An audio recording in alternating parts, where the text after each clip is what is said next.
Iya. Iya sayang. Iya, ini aku mau nanya, kan aku ini ya bulan 11 ini kan mau finish kontak. Terus mau mau cari majikan di Bali ini bisa? Bisa. Tak kasih nomornya Koko ya sayang ya.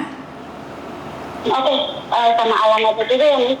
Oke, siap. Oke, Makasih ya sayang ya. Yo, papa. Ya. Oke, jadi ingat ya, cari majikan tetap cari Koko karena saya sendiri sudah tidak dikerja di agent lagi. Dan seperti yang saya katakan nih, banyak sekali majikan di luar sana. Dan kenapa saya selalu bilang, sebentar ya. Kenapa saya bilang cari Koko Thomas? Karena anak saya tiap hari itu datanya itu selalu dicek dan tadi sempat dikatain sama imigrasi, satu agent itu cuma boleh menanyakan 10 case. Jadi kalau kamu ingin nanyain lagi, ntar lagi telepon lagi. Jadi sementara nanya kan banyak sekali nih. Jadi per case ditanyain satu persatu. Jadi buat teman-teman yang mau cari majikan, karena Koko langsung pegang datanya nih. Kapan aja tanya imigrasi atau kapan aja tanya majikan atau datanya kurang, itu langsung bisa ditangani dengan cepat. Dan saat kalian nanya saya bisa jawab, bener nggak sih? Jadi promosi Miss, yo no, masa promosi wong liya gak mungkin gak promosi anak dewe. Sementara ini biar dia punya semangat nih bisa membantu orang-orang Indonesia. Jadi sekalian dia bisa belajar bahasa Indonesia. Ingat ojo menye-menye ya oleh telepon anakku ya, jangan kayak gitu. Aku jangan sedih banget Mbak. Kenapa? Bukan saya melarang kalian mencintai anak saya, tidak ya. Cuman jangan ganjen biar kita tidak punya label yang jelek gitu loh. Karena saya pribadi nih lagi doa nih, semoga anak saya itu mau menikah dengan orang Indonesia. Itu doa saya ya, doa seorang ibu pasti dikabulkan ya Mbak. Bantu saya doa dong agar anak saya itu mau menikah dengan orang Indonesia. Dan kenapa dia dulu itu tidak pernah berpikir untuk belajar bahasa Indonesia? Karena anak saya itu ikut mertua saya dari suami saya, dan anak saya yang cewek ikut ibu saya dari saya. Ya seperti itu. Mertua saya dari suami. Ya jelas mertua dari suami Miss. Nah, jadi mereka berbeda bahasa. Dari kecil Koko Thomas dijaga nenek yang ada di Hong Kong, dan Meme dari kecil dijaga nenek yang ada di Indonesia. Dan dari situlah, karena Meme dulu waktu umur 7 tahun itu saya sudah nanya ini, Me, kamu mau balik Hong Kong lagi belajar di sini nggak, Me? Meme bilang nggak mau. Ya udah nggak apa-apa. Terus sempet nanya sama si Thomas mau pulang Indonesia nggak? Dia bilang nggak mau. Ya udah. Jadi mereka nggak bisa swap. Nah setelah mereka dewasa, mereka ingin belajar bahasa satu sama lain. Nah ini yang saya bilang, kenapa nggak dari kecil kalian belajar? Ya karena dia ikut neneknya.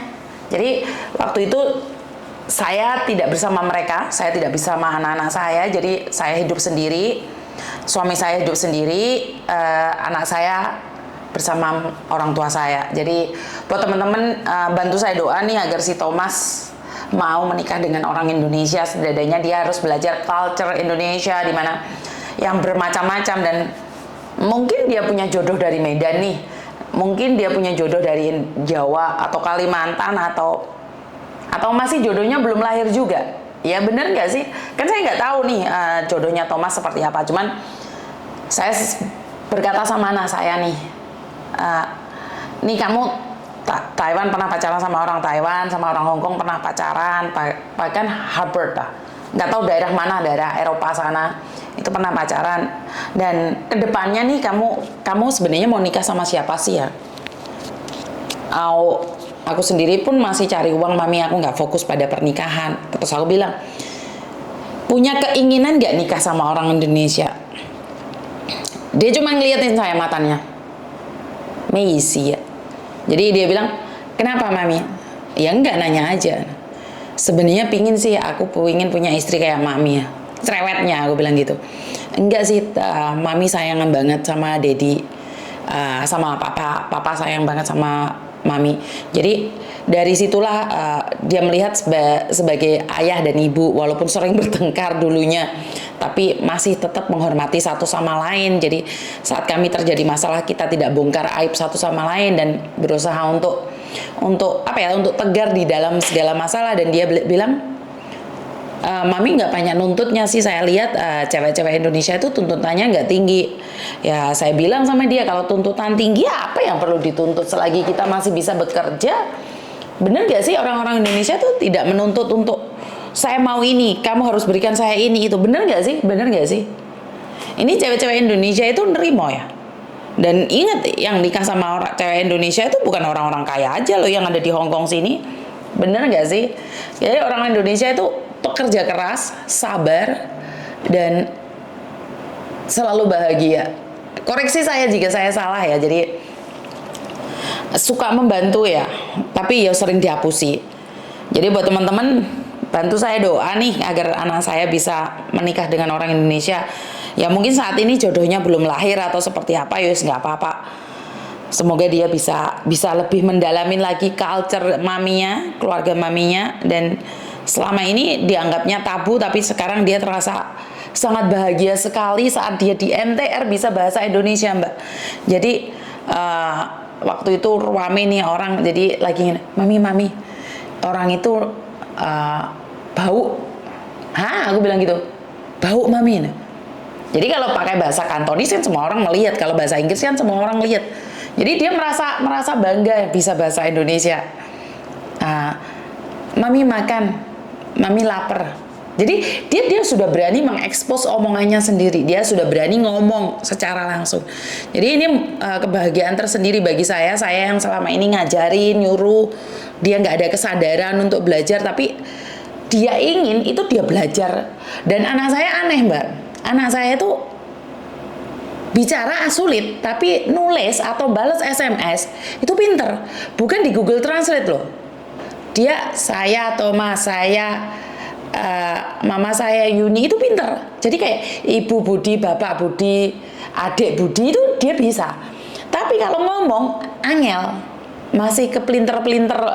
Lek ngomong ere kandas, ene kadang kandas, ele kandas. Jadi ya memang harus punya kesabaran penuh ya sebagai ibu, dan mau tidak mau, suka tidak suka, ini kehidupan keluarga saya. Buat teman-teman yang selalu mendukung, saya ucapkan banyak-banyak terima kasih, dan bantu saya doa agar anak saya nih punya jodoh di Indonesia, metu wonge. Dan kalau ada yang kata-kata salah dari anak saya, ada kata-kata yang kurang menyenangkan atau dari kata-katanya terlihat sangat jorok, bukan maksud hati kami untuk melukai hati kalian, tapi karena memang bahasa dia yang kesulitan. Dan itu aja dari saya, kurang lebihnya saya minta maaf, dan wassalamualaikum warahmatullahi wabarakatuh. Berkat Tuhan mengalir atas hidup kita semua, semoga semua makhluk hidup bahagia, dan terima kasih, bye-bye.